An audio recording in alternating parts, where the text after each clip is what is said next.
Hi, my sweet friends, and welcome back to Crochet Every Day with Judy. We are reading again from Jane Eyre, starting today with chapter 24. As I rose and dressed, I thought over what had happened and wondered if it were a dream. I could not be certain of the reality till I had seen Mr. Rochester again and heard him renew his words of love and promise. While arranging my hair, I looked at my face in the glass and felt it was no longer plain. There was hope in its aspect and life in its color, and my eyes seemed as if they had beheld the fount of fruition and borrowed beams from the lustrous ripple. I had often been unwilling to look at my master because I feared he could not be pleased at my look, but I was sure I might lift my face to his now and not cool his affection by its expression. I took a plain but clean and light summer dress from my drawer and put it on. It seemed no attire had ever so well become me, because none had I ever worn in so blissful a mood. I was not surprised when I ran down into the hall to see that a brilliant June morning had succeeded to the tempest of the night, and to feel, through the open glass door, the breathing of a fresh and fragrant breeze. Nature must be gladsome when I was so happy. A beggar woman and her little boy, pale, ragged objects both, were coming up the walk, and I ran down and gave them all the money I happened to have in my purse. Some 3 or 4 shillings. Good or bad, they must partake of my jubilee. The rooks cawed and the blither birds sang, but nothing was so merry or so musical as my own rejoicing heart. Mrs. Fairfax surprised me by looking out of the window with a sad countenance and saying gravely, "Miss Eyre, will you come to breakfast?" During the meal she was quiet and cool, but I could not undeceive her then. I must wait for my master to give explanations, and so must she. I ate what I could, and then I hastened upstairs. I met Adele leaving the schoolroom. "Where are you going? It is time for lessons. Mr. Rochester has sent me away to the nursery." "Where is he?" "In there," pointing to the apartment she had left, and I went in, and there he stood. "Come and bid me good morning," said he. I gladly advanced, and it was not merely a cold word now, or even a shake of the hand that I received, but an embrace and a kiss. It seemed natural. It seemed genial to be so well loved, so caressed by him. "Jane, you look blooming and smiling and pretty," said he, "truly pretty this morning. Is this my pale little elf? Is this my mustard seed? This little sunny-faced girl with the dimpled cheek and rosy lips, the satin-smooth hazel hair and the radiant hazel eyes? I had green eyes, reader, but you must excuse the mistake. For him they were new-dyed, I suppose. It is Jane Eyre, sir. Soon to be Jane Rochester," he added. "In 4 weeks, Janet, not a day more. Do you hear that?" I did, and I could not quite comprehend it. It made me giddy. The feeling the announcement sent through me was something stronger than was consistent with joy, something that smote and stunned. It was, I think, almost fear. "You blushed, and now you are white, Jane. What is that for?" "Because you gave me a new name, Jane Rochester, and it seems so strange." "Yes, Mrs. Rochester," said he, "young Mrs. Rochester, Fairfax Rochester's girl bride."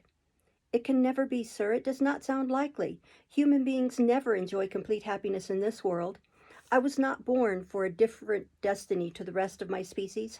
To imagine such a lot befalling me is a fairy tale, a daydream, which I can and will realize. I shall begin today. This morning I wrote to my banker in London to send me certain jewels he has in his keeping, heirlooms for the ladies of Thornfield.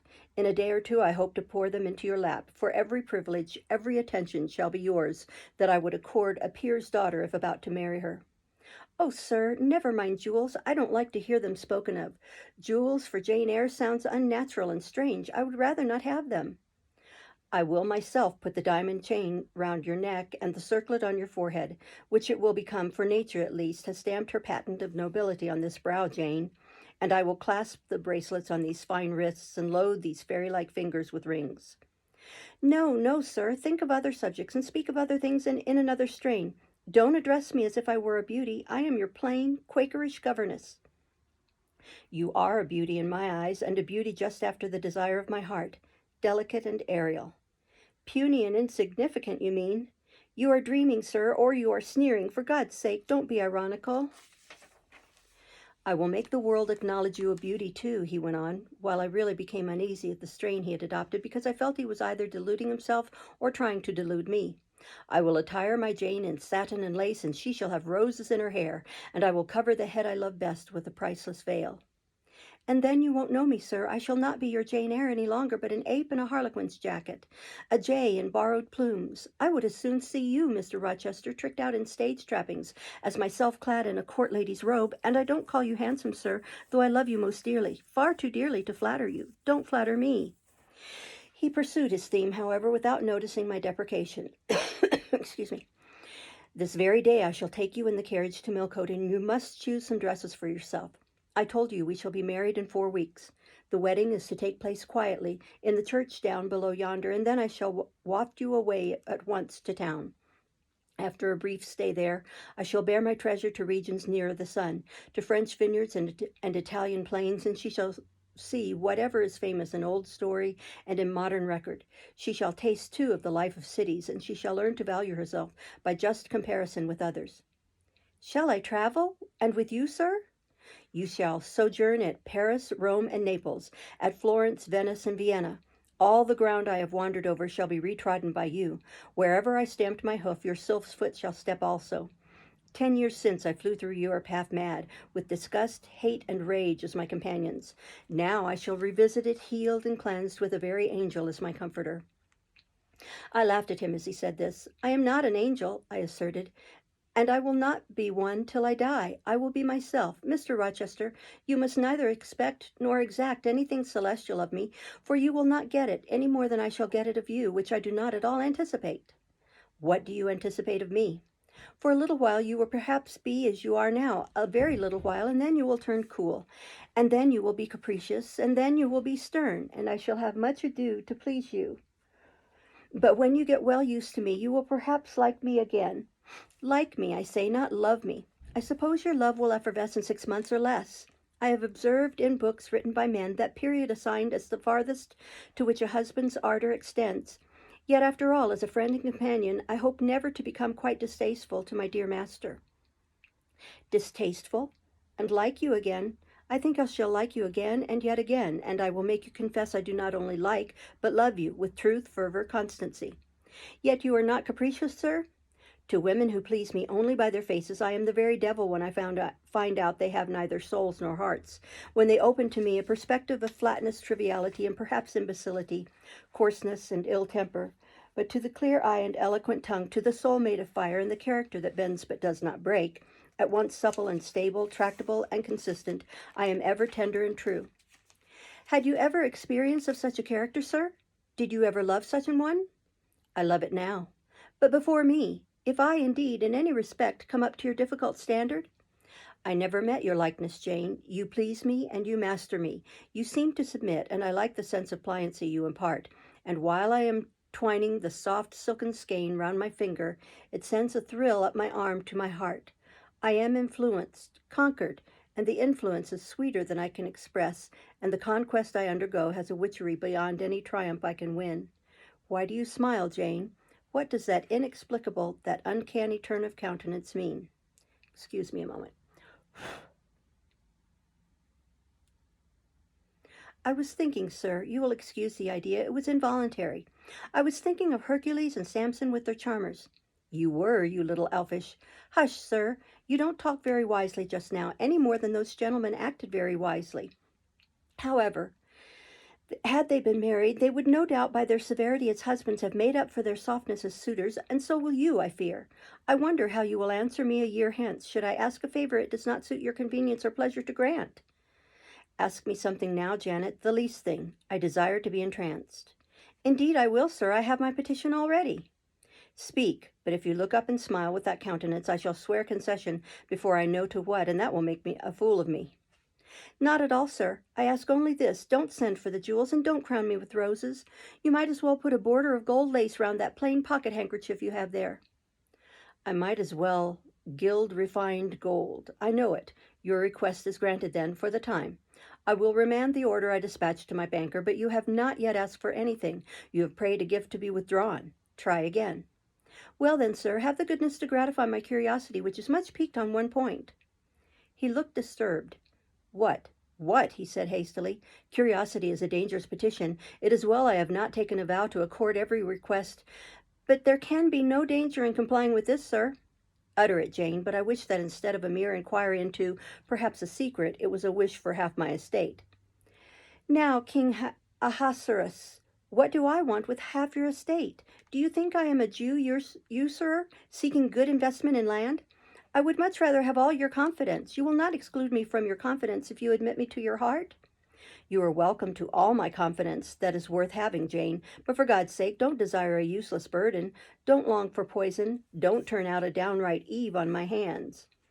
Why not, sir? You have just been telling me how much you like to be conquered and how pleasant over-persuasion is to you. Don't you think I had better take advantage of the confession and begin and coax and entreat, even cry and be sulky if necessary, for the sake of a mere essay of my power? I dare you to any such experiment. Encroach, presume, and the game is up. Is it, sir? You soon give in. How stern you look now. Your eyebrows have become as thick as my finger, and your forehead resembles what, in some very astonishing poetry, I once saw styled a blue-piled thunderloft. That will be your married look, sir, I suppose? If that will be your married look, I, as a Christian, will soon give up the notion of consorting with a mere sprite or salamander. But what had you to ask, thing? Out with it. There, you are less than civil now, and I like rudeness a great deal better than flattery. I had rather be a thing than an angel. This is what I have to ask. Why did you take such pains to make me believe you wished to marry Miss Ingram? Is that all? Thank God it is no worse. And now he unknit his black brows, looking down, smiling at me, and stroked my hair as if well pleased at seeing a danger averted. I think I may confess, he continued, even though I should make you a little indignant, Jane, and I have seen what a fire spirit you can be when you are indignant. You glowed in the cool moonlight last night when you mutinied against fate and claimed your rank as my equal. Janet, by the by, it was you who made me the offer. Of course I did. But to the point, if you please, sir. Miss Ingram? Well, I feigned courtship of Miss Ingram because I wished to render you as madly in love with me as I was with you, and I knew jealousy would be the best ally I could call in for the furtherance of that end. Excellent. Now you are small, not one whit bigger than the end of my little finger. It was a burning shame and a scandalous disgrace to act in that way. Did you think nothing of Miss Ingram's feelings, sir? Her feelings are concentrated in one, pride, and that needs humbling. Were you jealous, Jane? Never mind, Mr. Rochester. It is in no way interesting to you to know that. Answer me truly once more. Do you think Miss Ingram will not suffer from your dishonest coquetry? Won't she feel forsaken and deserted? Impossible. When I told you how she, on the contrary, deserted me, the idea of my insolvency cooled or rather extinguished her flame in a moment. You have a curious, designing mind, Mr. Rochester. I am afraid your principles on some points are eccentric. My principles were never trained, Jane. They may have grown a little awry for want of attention. Once again, seriously, may I enjoy the great good that has been vouchsafed to me without fearing that anyone else is suffering the bitter pain I myself felt a while ago? That you may, my good little girl. There is not another being in the world has the same pure love for me as yourself, for I lay that pleasant unction to my soul, Jane, a belief in your affection. I turned my lips to the hand that lay on my shoulder. I loved him very much, more than I could trust myself to say, more than words had power to express. Ask something more, he said presently. It is my delight to be entreated and to yield. I was again ready with my request. Communicate your intentions to Mrs. Fairfax, sir. She saw me with you last night in the hall, and she was shocked. Give her some explanation before I see her again. It pains me to be misjudged by so good a woman. Go to your room and put on your bonnet, he replied. I mean you to accompany me to Millcote this morning, and while you prepare for the drive, I will enlighten the old lady's understanding. Did she think, Janet, you had given the world for love and considered it well lost? I believe she thought I had forgotten my station, and yours, sir. Station. Your station is in my heart, and on the necks of those who would insult you now or hereafter. Go. I was soon dressed, and when I heard Mr. Rochester quit Mrs. Fairfax's parlor, I hurried down to it. The old lady had been reading her morning portion of Scripture, the lesson for the day. Her Bible lay open before her, and her spectacles were upon it. Her occupation, suspended by Mr. Rochester's announcement, seemed now forgotten. Her eyes, fixed on the blank wall opposite, expressed the surprise of a quiet mind stirred by unwonted tidings. Seeing me, she roused herself. She made a sort of effort to smile and framed a few words of congratulation, but the smile expired and the sentence was abandoned unfinished. She put up her spectacles, shut the Bible, and pushed her chair back from the table. I feel so astonished, she began. I hardly know what to say to you, Miss Eyre. I have surely not been dreaming, have I? Sometimes I fall half asleep. when I am sitting alone and fancy things that have never happened. It has seemed to me more than once when I have been in a doze that my dear husband, who died 15 years since, had come in and sat down beside me, and that I have even heard him call me by my name, Alice, as he used to do. Now, can you tell me whether it is actually true that Mr. Rochester has asked you to marry him? Don't laugh at me, but I really thought he came in here 5 minutes ago and said that in a month you would be his wife. He has said the same thing to me, I replied.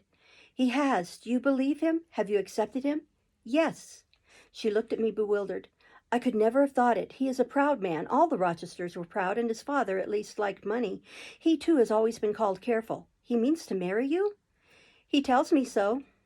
She surveyed my whole person. In her eyes, I read that they had there found no charm powerful enough to solve the enigma. It passes me, she continued, but no doubt it is true since you say so. How it will answer, I cannot tell. I really don't know. Equality of position and fortune is often advisable in such cases, and there are 20 years of difference in your ages. He might almost be your father.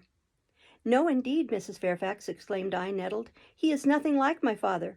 No one who saw us together would suppose it for an instant. Mr. Rochester looks as young, and is as young, as some men at 25. Is it really for love he is going to marry you? She asked. I was so hurt by her coldness and skepticism that the tears rose to my eyes. I am sorry to grieve you, pursued the widow, but you are so young and so little acquainted with men. I wish to put you on your guard. It is an old saying that all is not gold that glitters, and in this case I do fear there will be something found to be different to what either you or I expect. Why, am I a monster? I said. Is it impossible that Mr. Rochester should have a sincere affection for me?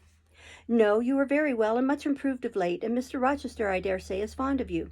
I have always noticed that you were a sort of pet of his. There are times when, for your sake, I have been a little uneasy at his marked preference, and have wished to put you on your guard, but I did not like to suggest even the possibility of wrong.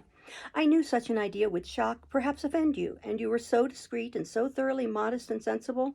I hoped you might be trusted to protect yourself.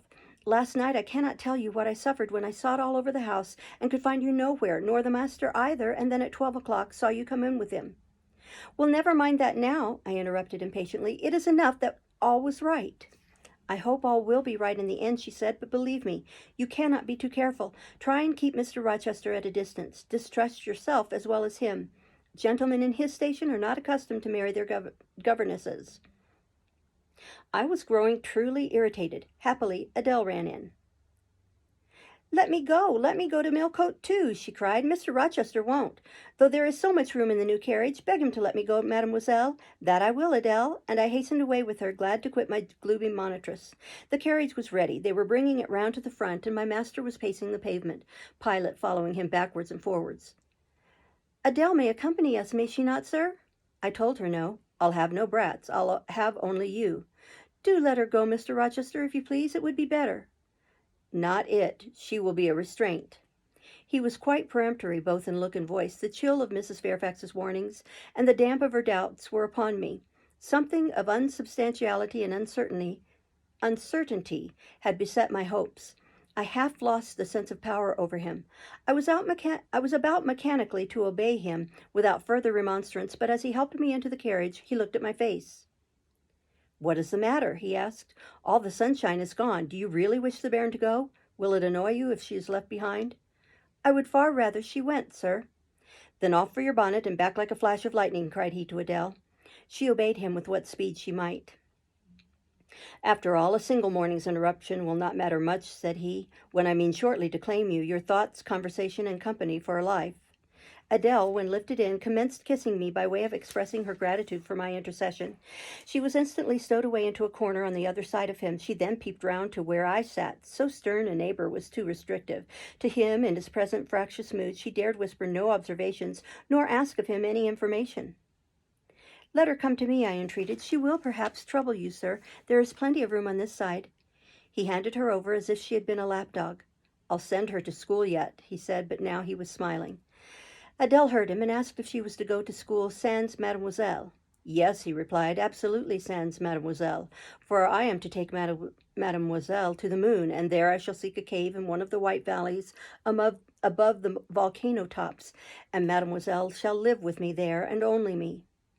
She will have nothing to eat. You will starve her, observed Adele. I shall gather manna for her morning and night. The plains and hillsides in the moon are bleached with manna, Adele. She will want to warm herself. What will she do for a fire? Fire rises out of the lunar mountains. When she is cold, I'll carry her up to a peak and lay her down on the edge of a crater. Oh, qu'elle y sera mal, plus confortable. And her clothes, they will wear out. How can she get new ones? Mr. Rochester professed to be puzzled. Ahem, said he. What would you, Adele? Cudgel your brains for an expedient. How would a white or a pink cloud answer for a gown, do you think? And one could cut a pretty enough scarf out of a rainbow. She is far better as she is, concluded Adele, after musing some time. Besides, she would get tired of living with only you in the moon. If I were Mademoiselle, I would never consent to go with you. She has consented. She has pledged her word. But you can't get her there. There is no road to the moon. It is all air, and neither you nor she can fly.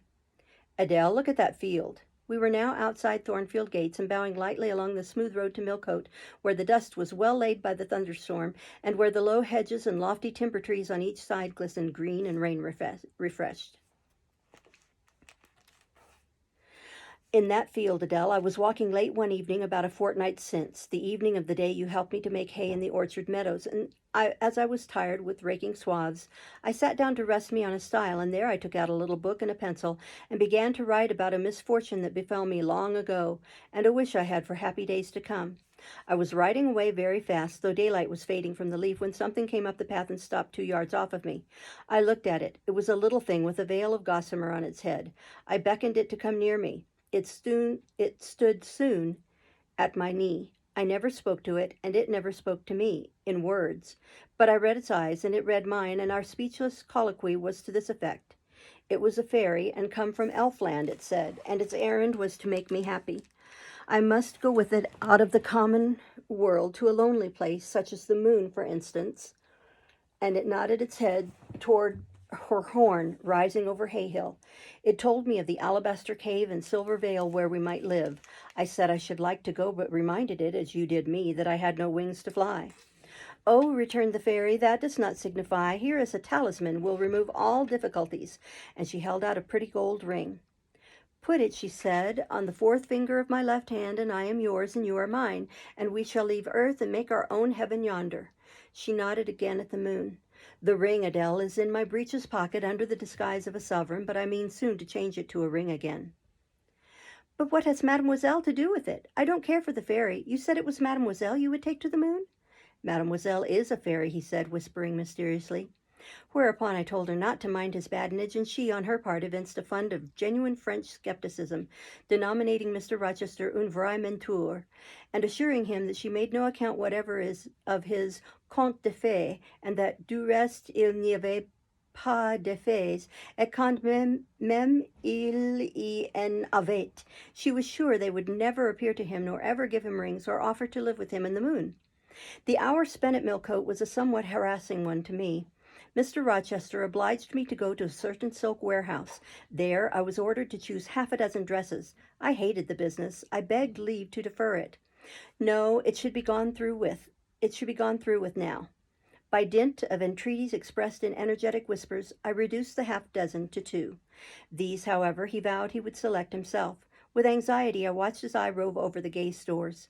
He fixed on a rich silk of the most brilliant amethyst dye and a superb pink satin. I told him in a new series of whispers that he might as well buy me a gold gown and a silver bonnet at once. I should certainly never venture to wear his choice. With infinite difficulty, for he was stubborn as a stone, I persuaded him to make an exchange in favor of a sober black satin and pearl gray silk. It might pass for the present, he said, but he would yet see me glittering like a parterre. Glad was I to get him out of the silk warehouse and then out of a jeweler's shop. The more he bought me, the more my cheek burned with a sense of annoyance and degradation. As we re-entered the carriage and I sat back feverish and fagged, I remembered what, in the hurry of events dark and bright, I had wholly forgotten, the letter of my uncle, John Eyre, to Mrs. Reed, his intention to adopt me and make me his legatee. It would indeed be a relief, I thought, if I had ever so small an independency. I can never bear being dressed like a doll by Mr. Rochester, or sitting down like a second Danae with the golden shower falling daily round me. I will write to Madeira the moment I get home and tell my Uncle John that I am going to be married, and to whom. If I had but a prospect of one day bringing Mr. Rochester an accession of fortune, I could better endure to be kept by him now, and somewhat relieved by this idea, which I had failed not to execute that day, I ventured once more to meet my master's and lover's eye, which most pertinaciously sought mine, though I averted both face and gaze. He smiled, and I thought his smile was such as a sultan might, in a blissful and fond moment, bestow on a slave his gold and gems had enriched. I crushed his hand, which was ever hunting mine vigorously, and thrust it back to him red with the passionate pressure. You need not look in that way, I said. If you do, I'll wear nothing but my old Lowood frocks to the end of the chapter. I'll be married in this lilac gingham. You may make a dressing gown for yourself out of the pearl gray silk, and an infinite series of waistcoats out of the black satin. He chuckled. He rubbed his hands. Oh, it is rich to see and hear her, he exclaimed. Is she original? Is she piquant? I would not exchange this one little English girl for the Grand Turk's whole seraglio, gazelle eyes, hoary forms, and all. The Eastern allusion bit me again. I'll not stand you an inch in the stead of a seraglio, I said, so don't consider me an equivalent for one. If you have a fancy for anything in that line, away with you, sir, to the bazaars of Stamboul without delay, and lay out in extensive slave purchases some of that spare cash you seem at a loss to spend satisfactorily here. And what will you do, Janet, while I am bargaining for so many tons of flesh and such an assortment of black eyes? I'll be preparing myself to go out as a missionary to preach liberty to them that are enslaved, your harem inmates amongst the rest. I'll get admitted there, and I'll stir up mutiny, and you, three-tailed bashaw as you are, sir, shall in a trice find yourself fettered amongst our hands. Nor will I, for one, consent to cut your bonds till you have signed a charter, the most liberal that despot ever yet conferred. I would consent to be at your mercy, Jane. I would have no mercy, Mr. Rochester, if you supplicated for it with an eye like that. While you looked so, I should be certain that whatever charter you might grant under coercion, your first act, when released, would be to violate its conditions. Why, Jane, what would you have? I fear you will compel me to go through a private marriage ceremony besides that performed at the altar. You will stipulate, I see, for peculiar terms. What will they be? I only want an easy mind, sir, not crushed by crowded obligations. Do you remember what you said of Céline Varens, of the diamonds, the cashmeres you gave her? I will not be your English Céline Varens. I shall continue to act as Adele's governess. By that I shall earn my board and lodging, and £30 a year besides. I'll furnish my own wardrobe out of that money, and you shall give me nothing but— Well, but what? Your regard, and if I give you mine in return, that debt will be quit. Well, for cool native impudence and pure innate pride, you haven't your equal, said he. We were now approaching Thornfield. Will it please you to dine with me today? He asked, as we re-entered the gates. No, thank you, sir. And what for no thank you, if one may inquire? I never have dined with you, sir, and I see no reason why I should now, till— Till what? You delight in half-phrases. Till I can't help it. Do you suppose I eat like an ogre or a ghoul, that you dread being the companion of my repast? I have formed no supposition on the subject, sir, but I want to go on as usual for another month. You will give up your governessing slavery at once. Indeed, begging your pardon, sir, I shall not. I shall just go on with it as usual. I shall keep out of your way all day, as I have been accustomed to do. You may send for me in the evening when you feel disposed to see me, and I'll come then, but at no other time. I want a smoke, Jane, or a pinch of snuff to comfort me under all this. Pour me donner une contenance, as Adele would say, and unfortunately I've neither my cigar case nor my snuff box. But listen, whisper. It is your time now, little tyrant, but it will be mine presently, and when once I have fairly seized you to have and to hold, I'll just, figuratively speaking, attach you to a chain like this, touching his watch-guard. Yes, bonny wee thing, I'll wear you in my bosom, lest my jewel I should tine. He said this as he helped me to alight from the carriage, and while he afterwards lifted out Adele, I entered the house and made good my retreat upstairs. He duly summoned me to his presence in the evening. I had prepared an occupation for him, for I was determined not to spend the whole time in a tete-a-tete conversation. I remembered his fine voice. I knew he liked to sing. Good singers generally do. I was no vocalist myself, and in his fastidious judgment no musician either, but I delighted in listening when the performance was good. No sooner had twilight, that hour of romance, began to lower her blue and starry banner over the lattice, than I rose, opened the piano, and entreated him for the love of heaven to give me a song. He said I was a capricious witch, and that he would rather sing another time, but I averred that no time was like the present. Did I like his voice? He asked. Very much. I was not fond of pampering that susceptible vanity of his, but for once and from motives of expediency, I would even soothe and stimulate it. Then, Jane, you must play the accompaniment. Very well, sir, I will try. I did try, but was presently swept off the stool and denominated a little bungler. Being pushed unceremoniously to one side, which was precisely what I wished, he usurped my place and proceeded to accompany himself, for he could play as well as sing. I hied me to the window recess, and while I sat there and looked out on the still trees and dim lawn, to a sweet air was sung in mellow tones the following strain: The truest love that ever heart felt at its kindled core did through each vein in quickened start the tide of being pour. Her coming was my hope each day, her parting was my pain. The chance that did her steps delay was ice in every vein. I dreamed it would be nameless bliss as I loved to be, and to this object did I press as blind as eagerly. But wide as pathless was the space that lay our lives between, and dangerous as the foamy race of ocean surges green, and haunted as a robber path through wilderness or wood, for might and right and woe and wrath between our spirits stood. I dangers dared, I hindrance scorned, I omens did defy, whatever menaced, harassed, warned, I passed impetuous by. On sped my rainbow, fast as light, I flew as in a dream, for a glorious rose upon my sight, that child of shower and gleam. Still bright on clouds of suffering dim shines that soft, solemn joy, nor care I now how dense and grim disasters gather nigh. I care not in this moment, sweet though all I have rushed o'er, should come on pinions strong and fleet, proclaiming vengeance sore. Though haughty hate should strike me down, right bar approach to me, and grinding might, with furious frown, swear endless enmity. My love has placed her little hand with noble faith in mine, and vowed that wedlock's sacred band our nature shall entwine. My love has sworn with sealing kiss with me to live, to die. I have at last my nameless bliss, as I loved am I. He rose and came toward me, and I saw his face all kindled, and his full falcon eye flashing, and tenderness and passion in every lineament. I quailed momentarily, then I rallied. Soft scene, daring demonstration I would not have, and I stood in peril of both. A weapon of defense must be prepared. I wetted my tongue. As he reached me, I asked with asperity whom he was going to marry now. That was a strange question to be put by his darling Jane. Indeed, I considered it a very natural and necessary one. He had talked of his future wife dying with him. What did he mean by such a pagan idea? I had no intention of dying with him. He might depend on that. Oh, all he longed, all he prayed for, was that I might live with him. Death was not for such as I. Indeed it was. I had as good a right to die when my time came as he had, but I should bide that time and not be hurried away in a settee. Would I forgive him for the selfish idea and prove my pardon by a reconciling kiss? No, I would rather be excused. Here I heard myself apostrophized as a hard little thing, and it was added, any other woman would have been melted to marrow at hearing such stanzas crooned in her praise. I assured him I was naturally hard, very flinty, and that he would often find me so, and that, moreover, I was determined to show him divers rugged points in my character before the ensuing 4 weeks elapsed. He should know fully what sort of bargain he had made while there was yet time to rescind it. Would I be quiet and talk rationally? I would be quiet if he liked, and as to talking rationally, I flattered myself I was doing that now.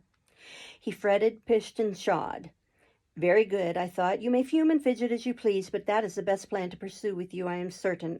I like you more than I can say, but I'll not sink into a bathos of sentiment, and with this needle of repartee I'll keep you from the edge of the gulf too, and moreover maintain by its pungent aid that distance between you and myself most conducive to our real mutual advantage. From less to more, I worked him up to considerable irritation. Then, after he had retired in dudgeon, quite to the other end of the room, I got up and saying, I wish you good night, sir, in my natural and wonted respectful manner, I slipped out by the side door and got away. The system thus entered on, I pursued during the whole season of probation, and with the best success. He was kept, to be sure, rather cross and crusty, but on the whole I could see he was excellently entertained, and that a lamb-like submission and turtle-dove sensibility, while fostering his despotism more, would have pleased his judgment, satisfied his common sense, and even suited his taste less. In other people's presence I was, as formerly, deferential and quiet, any other line of conduct being uncalled for. It was only in the evening conferences I thus thwarted and afflicted him. He continued to send for me punctually the moment the clock struck 7, though when I appeared before him now, he had no such honeyed terms as love and darling on his lips. The best words at my service were provoking puppet, malicious elf, sprite, changeling, etc. For caresses, too, I now got grimaces. For the pressure of the hand, a pinch on the arm, for a kiss on the cheek, a severe tweak of the ear. It was all right. At present I decidedly preferred these fierce favors to anything more tender. Mrs. Fairfax, I saw, approved me. Her anxiety on my account vanished. Therefore, I was certain I did well. Meantime, Mr. Rochester affirmed I was wearing him to skin and bone, and threatened awful vengeance for my present conduct at some period fast coming. I laughed in my sleeve at his menaces.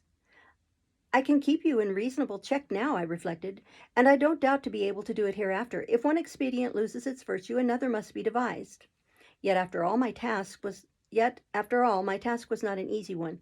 Often I would rather have pleased than teased him. My future husband was becoming to me my whole world, and more than the world, almost my hope of heaven. He stood between me and every thought of religion, as an eclipse intervenes between man and the broad sun.